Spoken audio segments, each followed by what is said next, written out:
and I met you 2 years ago at the same conference, by the way. Nice to see you again. I'm Courtney from Knoxville, Tennessee. This is actually a two-parter question.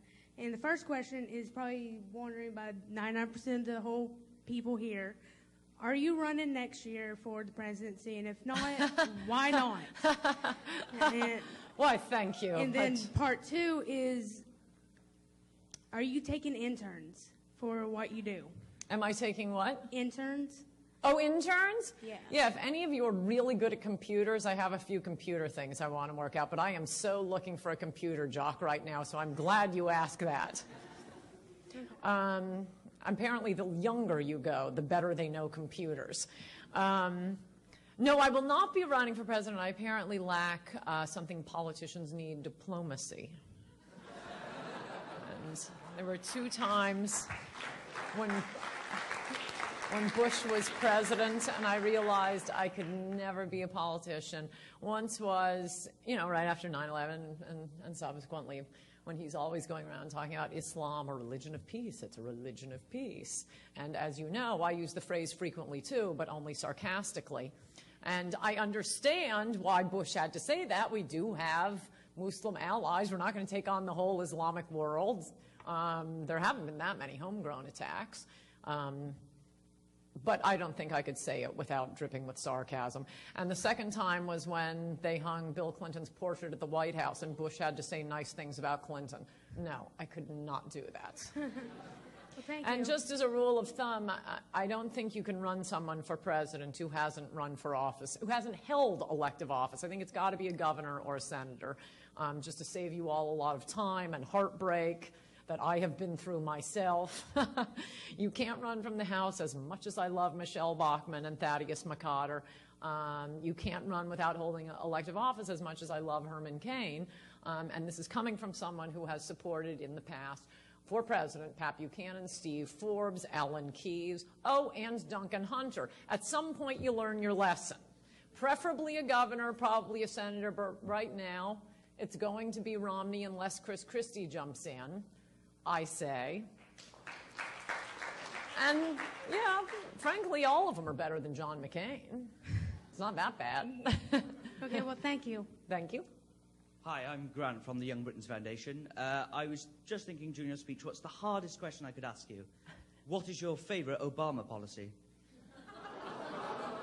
Oh, I can name several, but they're all continuing the Bush policies, continuing the Bush tax cuts, keeping Guantanamo open. I support his position on gay marriage. We're both against it. What if you could repeal one bill? If I could... One Obama bill.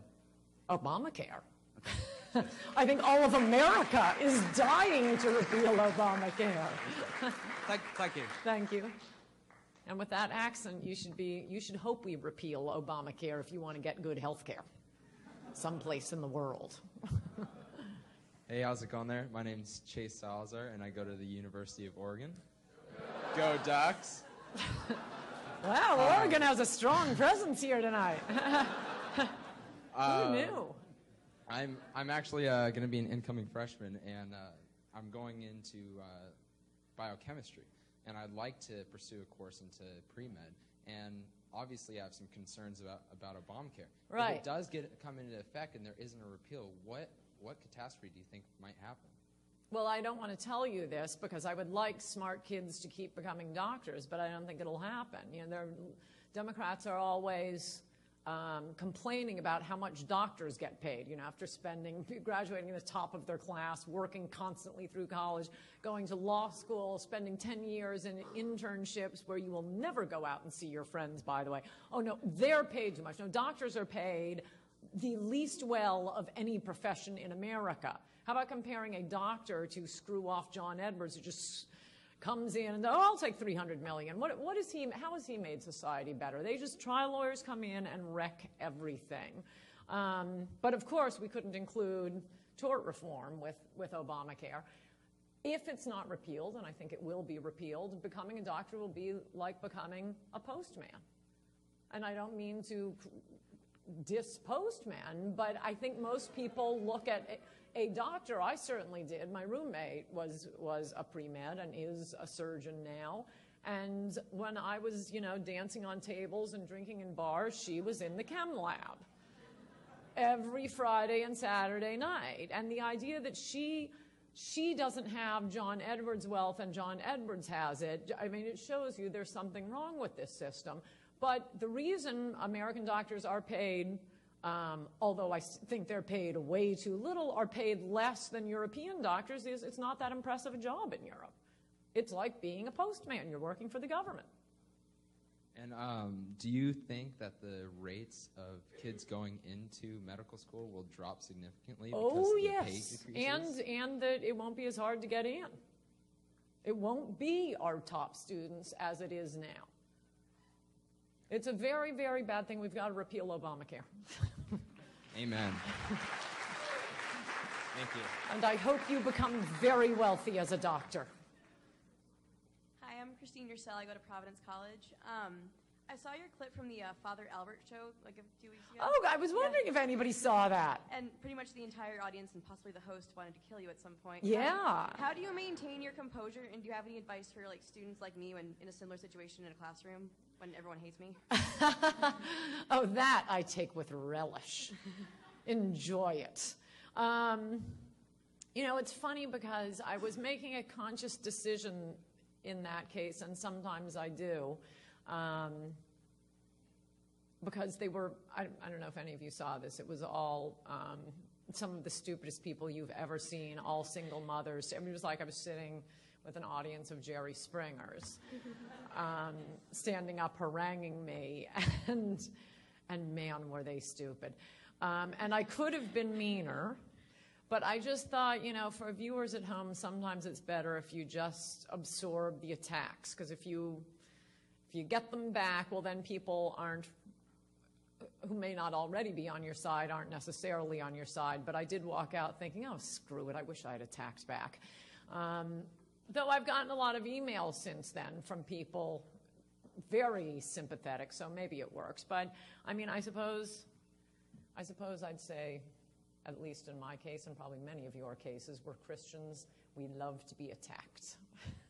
Christ warned us, and when the world hates you, remember it hated me first. And it will happen, and I have noticed that it is on the moral issues you will be attacked more viciously than anything else. It was a debate about single motherhood. I could have been talking about tax rates. Wouldn't get a tax like that. All right, thank you. Hi, I'm Courtney O'Brien from Allegheny College in Pennsylvania. And I was going to ask a more serious question, but I realized I want to know the answer to this one instead. I know there's lots of liberals in Hollywood that really should not be talking about politics. I know irritate me, and I'm sure a lot of other people. And I was just wondering if there was one liberal in particular that irritates you the most and that you most enjoy, like, criticizing. Well, I was brokenhearted when Keith Olbermann was fired. I'm still recovering from that. He's dead to me now. He's on some podcast. I'm not going to attack him now. It's like attacking your next door neighbor. And then he said, so he was, he's far from Hollywood. Liberals, I like it. And yes, and also it was heartbreaking when Teddy Kennedy died. I think enough time has passed that I can bring him back. Very, very sorry. I was just telling them when we were coming over to this speech, I was writing my speech this week thinking, I am so morose that Anthony Weiner is gone, and the debt ceiling is the topic of the current news. Really, all I want to do is talk about Anthony Weiner. But I thought that would seem a little stale. Alas, please come back, Anthony Weiner. And Hollywood people, no, I do enjoy having them talk. Thank you. Hi, my name is Claire, and I go to the University of Wisconsin at Madison. And wow, that's like Boulder. I was actually wondering if you could maybe touch on the groupthink mentality of the union protests in Wisconsin and Ohio this year. When I wrote this book, once I figured out liberals and their mob characteristics, I couldn't stop writing. And I ended up actually cutting about half the book. And originally I had a chapter on the public sector unions. And I mean, if I could just say, it's just madness to have a government union. You need a union when there's management on the other side. If you don't have a boss on the other side of the bargaining table saying, I want you to work longer for less money, you don't need a union.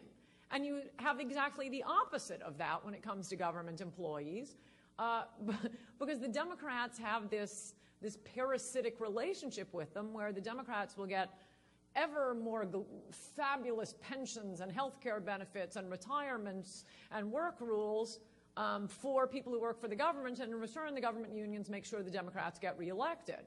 But the Democrats aren't spending their money. The government isn't turning a profit. As we know, they're all losing money. The taxpayers are paying for it, which is why FDR and George Meany said there should never be a union for government employment.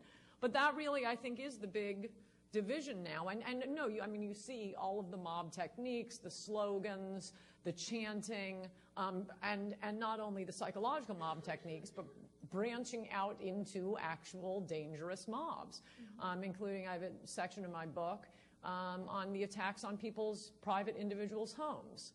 You can never, ever imagine a conservative doing that.